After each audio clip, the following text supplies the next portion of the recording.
Take too much time with this one. Um, Vergil Ortiz has this fight coming up with Erickson Lubin, and this is a good matchup, man. Shout out to the ones catching the playback.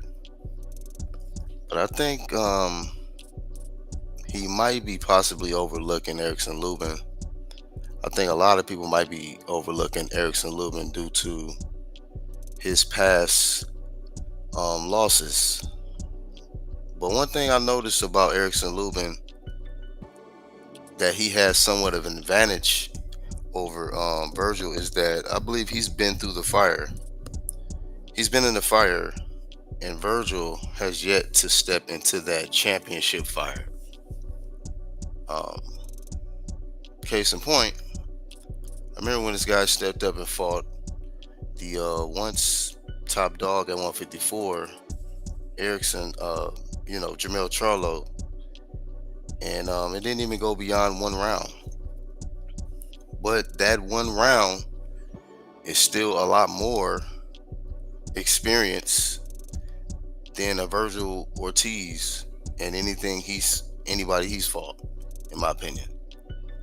He's a good fighter. I'm not saying he's gonna lose the fight, but I think a lot of people kind of forget that Erickson Lubin has been in the division a lot longer, and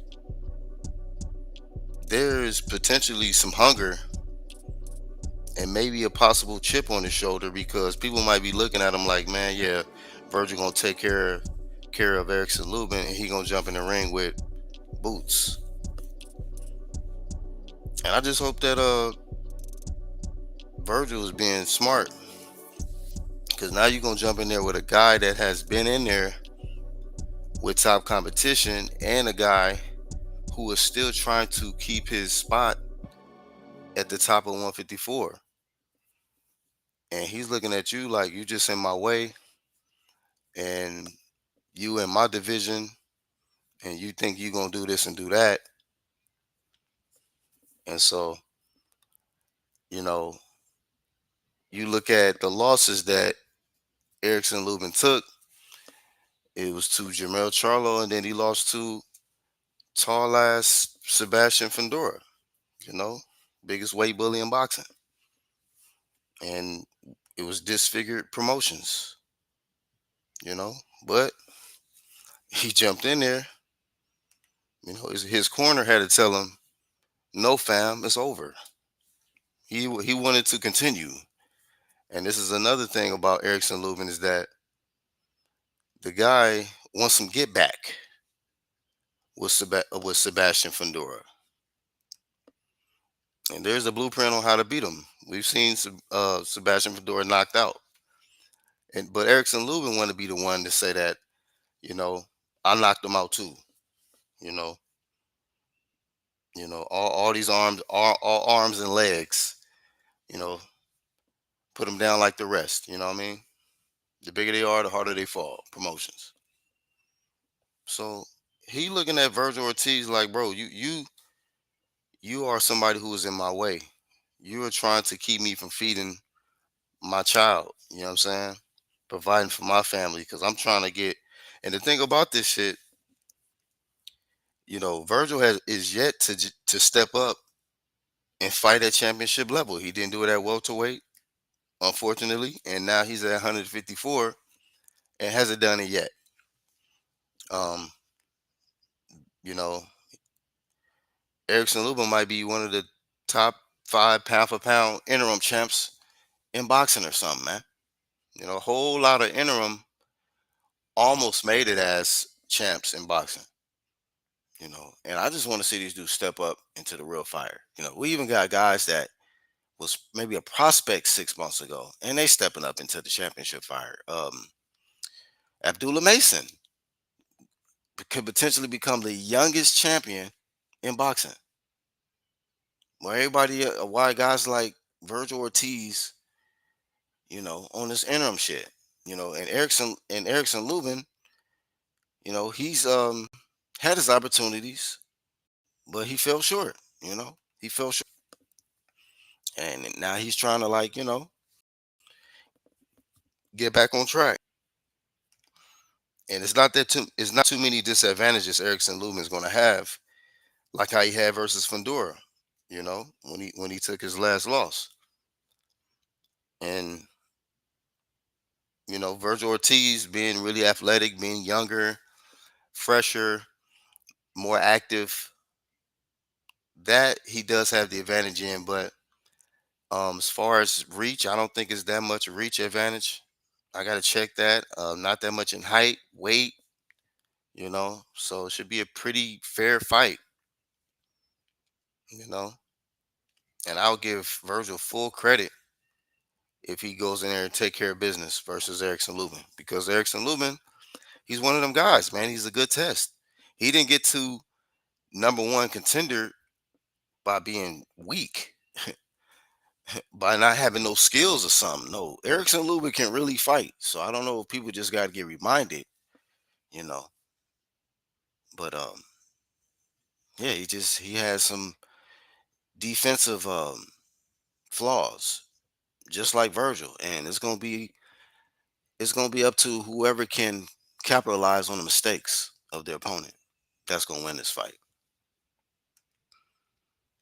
Man, shout out to the team up in here, man. I picked a random time on this Monday, so I didn't think nobody really be pulling up. Let me see what's going on. Man, we got a Ras clock. What's happening? Lubin 5 years ago will win. He says Lubin would have put a better fight by if he rematched Charlo. I don't know if it was a little typo there. Put up a better fight though if he would rematch Charlo. Yeah, probably. But I don't think Lubin was ready to kind of activate that immediate rematch, which I'm sure there wasn't no rematch clause. But yeah, I don't think he was ready anyway. That's another fight Lubin won't. So he want the Fandora rematch and the Charlo rematch. That's what Charlo should be talking about. If Lubin is successful versus Ortiz, if I'm Lubin, I'm calling out Jamil. Get your black ass back in this ring, bruh. All of this drunk shit you doing online. Get back in the ring, homie. Lubin almost had, yeah, he almost had Fandora, but his face wouldn't hold up, man. So I've seen Erickson Lubin down Blazewood Avenue. We've seen this, but at the same time, shout out to actual facts. You know, um, I haven't seen Virgil in that fire like that. I'm not saying that he can't deal with that fire, but I just ain't seen it yet. Guys talk about, Virgil and Boost fighting next. I'm like, okay, I hope he ain't overlooking Lubin. He said Ortiz got that trash interim belt. Yeah, man, it's time for him to get promoted, man. Upgrade. Time to upgrade and fight at a different level, man. He didn't do it at welterweight. It's time to do it at super welterweight, man. I don't want to see him go through another division and not really test himself at the top level. We got four different champs, man. Take a pick, you know. And with this positioning that he's getting in, I think he's lined up for the WBC. So, hey, man, if you want to get in there with if you rather get in there with tall ass Dawson instead of Xander Zayas, then cool, whatever. If y'all rather go after Mr. Tree Branch, go after him then. Whatever, man. I don't understand. I felt like the Xander Zayas and the Vergil Ortiz fight that would have manifested quicker, but who knows, man. Especially with that being on the same side of the street, if I'm not mistaken. No, Virgil's top. Xander's with Top Rank. So yeah, I don't know what's cracking with Top Rank. But yeah, man. Best of luck to these boxers, man. I'm not saying they on some little champ shit. Erickson Lubin, I feel like he been on some big champ shit. He can't get over the hump. At least he hasn't to date. To this point. So that would be his biggest win if he beats Vergil Ortiz for sure. And Vergil Ortiz, if you are successful, which a lot of people expect you to be, man, let's get out of this interim level shit, man. I am tired of that shit, bro. Um, I know a lot of people want to see the Boost fight, but Boost don't even have a strap at 54. So it's like y'all need to get some straps, man. You know, and if that's the case, if the money is just too big for you to pass up going after a world title, and you need to fight Boost, okay, after that fight, go after a world title, man. Because people gonna be on y'all ass. I'm telling you, man. I'll be the one of the ones that say shit early. But people gonna get on y'all ass eventually. Like, man, why y'all ain't stepping up and fighting these champions? How many times we gonna have these regular smugglers type of events, man? When y'all gonna really jump in the fire, you know? So I would love to see Virgil really do that after this Erickson Lubin fight. And like I say, hopefully he's not overlooking him. And we gotta see what's gonna happen. See what's gonna happen. And then let me get to this next thing. Yeah, man. It's a tall ass tree branch, man. But yeah, let me to this next topic. Um, Kell Brook is going to be filling in for Ricky Hatton, deceased Ricky Hatton. A lot of us know he passed away recently.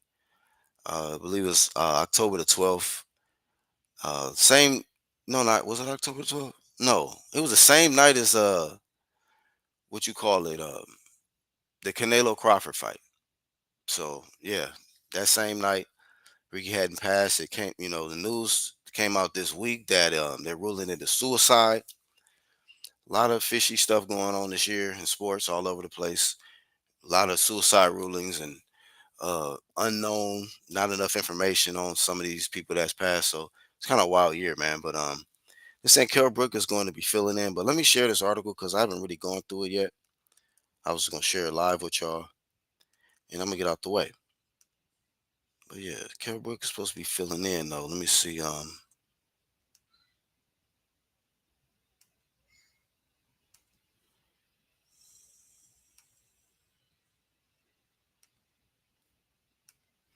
So it says let's see.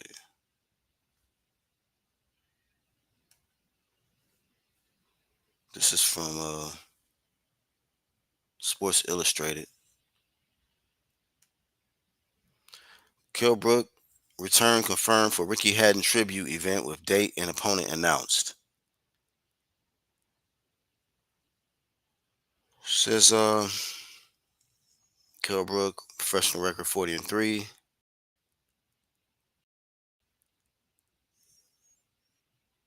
See, all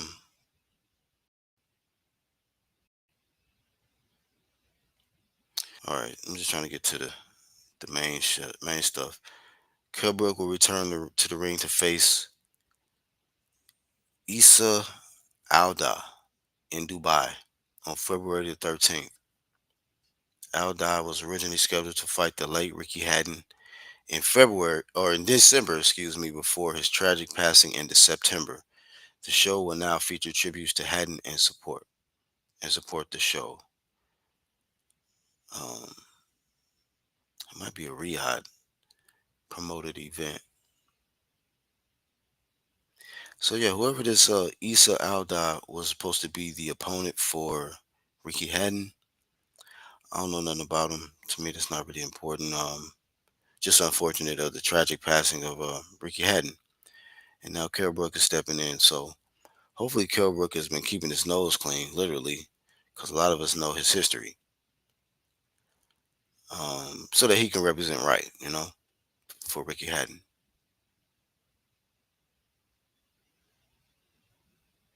Oh, it says the guy Alda is 46 years old, has a professional record of 8-3. It says with his career panning from 2007 to 2021. Oh no. Oh man. In his most recent bout, Alda suffered a first round TKO loss to Pedro Alejandro Delgado, who was 6-6-1. The fight in Mexico City ended a 9-year absence. You see what they doing with the numerals there? The fight in Mexico City ended a 9-year absence from the ring for the fighter from Dubai. Yeah, man. Yeah, very inactive, man. Only 11 fights in a short, in quite a span of time, man. you know, over what, 11, 12 year career.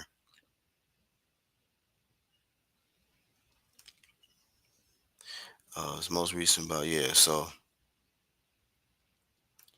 actually a little more than that, but this guy, he got stopped in his last fight, and that's who Ricky Hatton was going after.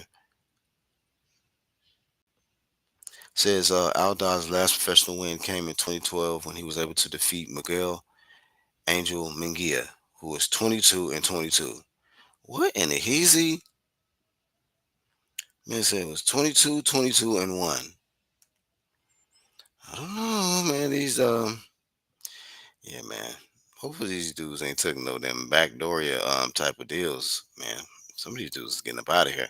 Heart is shattered by this heartbreaking loss. Words cannot express my sorrow. I think those are the words from yeah, Issa. Damn, man. A lot of people was joining this rehab season, and some people was not able to make it out of 2025, man. I mean, if you think about, a lot of people was signing with rehab season, and some of them is not making it out the 2025. Is all I'm saying. The event in Dubai will pay Lay Haddon, who will be honored throughout the evening. The undercard is set to feature bouts that will pit UAE fighters against boxers from Manchester, UK.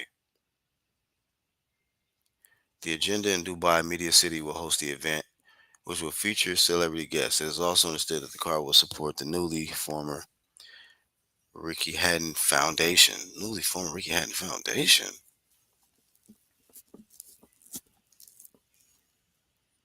I'll pay tribute to the late Hatton on Instagram.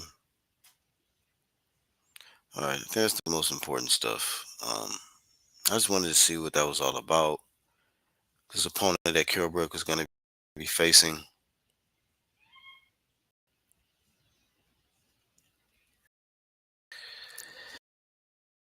Yeah, man. Event, especially the people that the longtime fans of Ricky Hatton, and I'm sure it's going to be super emotional. So yeah, man. That, and then to do that right before Valentine's Day. Yeah, man. I don't know, bro. They doing some stuff with this, man. But anyhow, man. Um, rest in peace, Ricky Hatton, man. I don't understand. One thing about it is I don't understand with the career that Ricky Hatton had. Why he would off himself. He had a lot of people that loved him.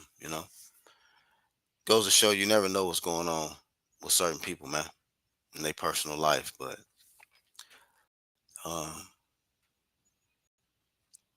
I mean, man, I just don't get it, man. He had a son, Campbell Hatton, and they ruling the side. I don't know. I'm just trying to just wrap my mind to trying to come to terms with it. Like, why would Ricky Hatton do that to himself? Like, you know. But hey, that's what they put out in the media. So I guess we just supposed to just believe it. But I tell you, it's a whole lot of that type of, mysterious type of breaking news, just like that. You know, same thing with the whole. Why would Arturo Gotti Jr. hang himself, like commit suicide? Why? Why would he? Why would a young man with nothing but his whole life ahead of him? Why would he choose to do that? Son of a legend, Really, he did that to himself, or? But that's what the media put out. Guess we supposed to just believe it. So yeah, he said, "Bo Chuck with Ortiz." Hell yeah, man. Yeah, bro. So I mean, I haven't really seen something super special about Vergil Ortiz. I think he's a good little fighter or whatever, but yeah, he was getting pieced up by Chuck, man. Super pieced up. Somebody just pieced up Chuck. Matter of fact, what was what was the contender winner? Chuck just got pieced up by the contender winner the other day, man. So man, some people we starting to really see what levels certain people is on, man. Shout out to Haplo, man. Haplo type. Bro, you didn't know that? Hell yeah, man. Ricky hadn't died the same right after the Crawford Canelo fight, man. and they're gonna do a tribute to him on February the 13th. Ricky Kell Brook is filling in, is the step in opponent. Filling in for the deceased Ricky Hatton. It's unfortunate, man. Mental illness knows no status. Shout out to Bruce Gas, man. That's real talk right there, Bruce Gas. You just now getting this news, man. So I mean, you see, I don't know what type of news people is putting out there. I guess everybody is so busy talking about big drama shows and shit or whatever. I don't know, man. That's why I try to put out these type of this information when I can. You know, because I don't know who's reporting on this stuff, and I don't need for somebody to influence me. I just like, okay, let me do this because people, my community at least need to know what's going on. I don't understand, right? He says, just getting this news. Smells like a festering pot of BS to me. Bro, this has been, like homie said on Train Day, some trippy ass shit on. I'm being real. I'm laughing, but I'm so serious, man. It's been some trippy ass shit this year, bro. I mean, it's no doubt about it. Right, where have you been? Say you had a busy weekend. Yeah, man. So that's the latest update, man. We got some other fights definitely coming up, but they be slipping little stuff like this kind of under the radar. But you know, appreciate you, Haplo. Appreciate that, bro. You know what I mean? I just try to just, even if it was only 3 subs, you know what I mean? I'm gonna just try to get y'all the information I can get to you. You know, I ain't got no agendas, man. But I don't know if these reouts and all these other type of organizations got agendas or not, man. Cause some trippy ass shit on. That's the only thing I can tell y'all. It's crazy, man. So all money ain't good money. Hope some of these contracts don't come with you know what I'm saying? Some ulterior stuff behind the scenes that's immoral. You know what I'm saying? So hopefully these dudes is doing what they love to do, but not losing the essence of who they are in the process, man. So yeah, man, that's all I got for this one, man. You know, best of luck to Vergil Ortiz and his upcoming bout with Erickson Lubin, man. Like I said before, hopefully, if you are successful versus Erickson Lubin, hopefully you get on some big champ shit, bro. And I'm not saying you ain't on big champ shit going after Erickson Lubin, but I think a lot of y'all might think that Erickson Lubin is over the hill and that he done because y'all got images like this circulating the internet. But as of right now, he's healed. His face ain't looking like that right now, and it's up to you. It's your job to figure out how to get the win. Whether you make him look like Elephant Man or just knock him out or just outwork him. If I'm being honest, I don't think Erickson Lubin can outwork Vergil Ortiz. I don't think he can. But I do believe that Vergil Ortiz might get greedy. And that's when he can run into trouble. If he gets greedy versus Erickson Lubin is a counterpuncher. It only take one or two of them things, sharp things, to really change your whole game plan. You might get hit with something that you may never felt before. And this southpaw, Erickson Lubin, is pretty crafty. He's pretty quick. He's pretty accurate in spots. And as aggressive as Vergil Ortiz like to fight, you might get caught with quite a few of them things, man. And if you do, we are going to find out how well you can deal with those punches because when Sergey Boychuk was landing them shots on you, your ass was dropping, bro. I seen you drop 2 or 3 times and they was waving shit off and you was trying to wave it off like your ass didn't hit the canvas. Your ass hit the canvas, family. So we know that at 54, you can get dropped. You can get hurt. You're there to be hit. Erickson Lubin's there to be hit too. But he's been in the fire. And I believe that his experience has made him a little bit more smarter in his approach, you know. But my knock is on Lubin is that he kind of got that little AB shit where he kind of just don't let his hands go. I'd be like, hey, let your hands go. It be moments, all this athletic ability, and you wasting time. You letting rounds, you letting the time tick on you, and the next thing you know, your opponent is outworking you, outpointing you. So I want to see Erickson Lubin be active, you know, be accurate, have his timing on point. You're gonna need it versus Vergil. Virgil's gonna be there to be hit. He's gonna be there. But his offense could offset a lot of the stuff that Erickson Lubin is trying to do. All that patient stuff, you better get busy. So hopefully he's in dog shape. I know Vergil Ortiz is gonna be in shape. Um, I don't know who's gonna win this fight. To be honest with you, man. I don't know what level Vergil Ortiz is on. I really don't know. A lot of people, y'all are hype on these type of fighters like this. These interim ass fighters. I'm not hype on these interim ass fighters, man. You know, soon as so to me, this is a 50-50 fight. You know, he can go in there and like my homie Charles said, he might go in there and steamroll Erickson Lubin. I don't know, but I have to see it. You know, but I think Erickson Lubin has definitely a good chance. I would like to see those odds. You know, what those odds is looking like. Might have to sprinkle a little something something on Lubin if they really tripping on the odds. You know,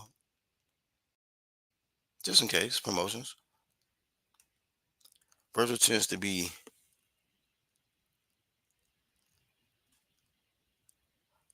I don't know what you meant to say right there. Virgil really should be fighting at 168, more healthy for him. Damn, 168. Hell no. He'll get cooked. Virgil will get cooked. You know, Virgil ain't even proved himself in no division yet. To me, Virgil has not proved that he's the best at no division yet. So I mean, neither is Lubin. So I mean, these guys, a bunch of unproved, guys who haven't won at the top level fighting each other. Interim ass dudes. That's all I see.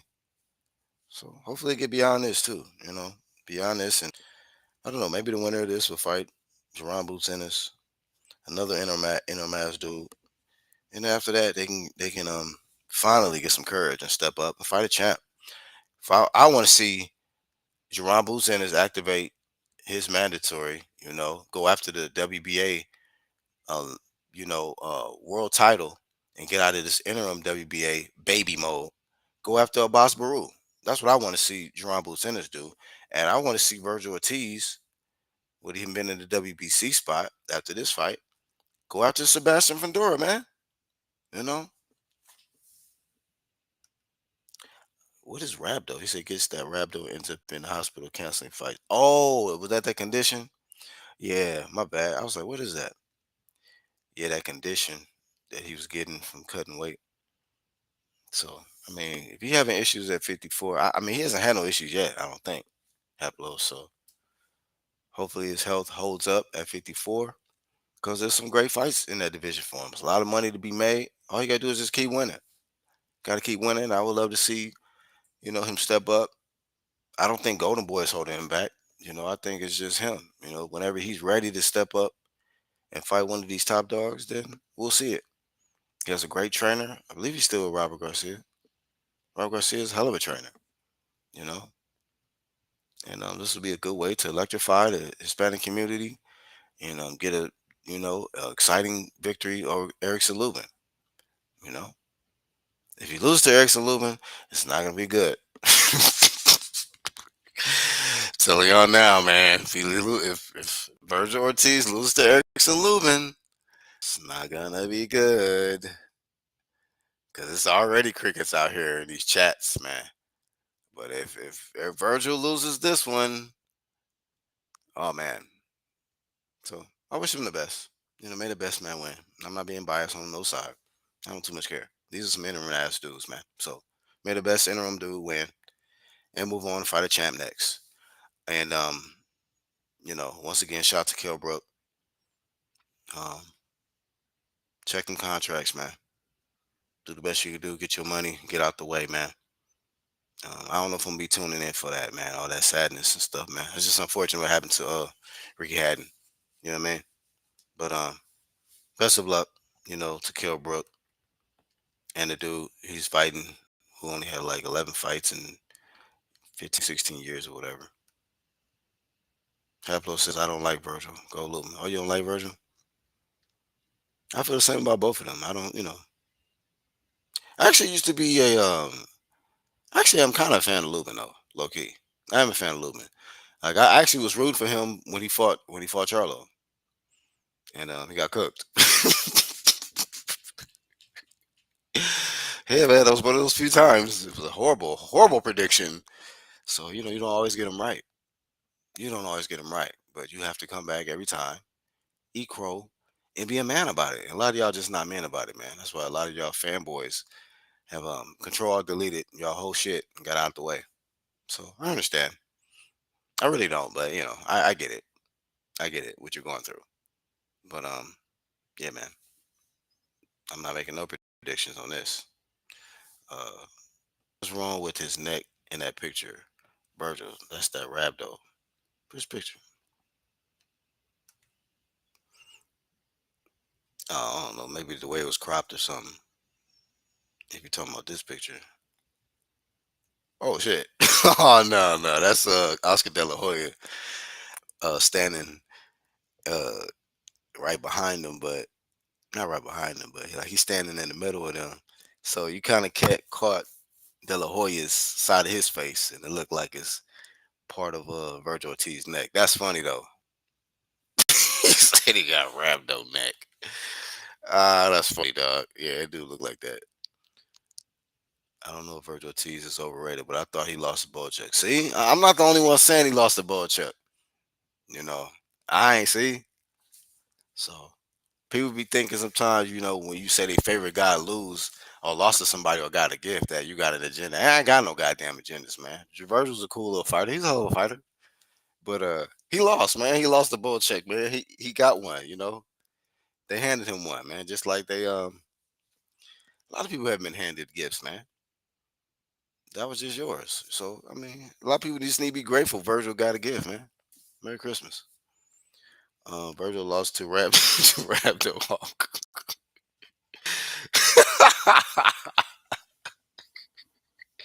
Yeah, that is the loss he do got on his record, man. Actually, twice.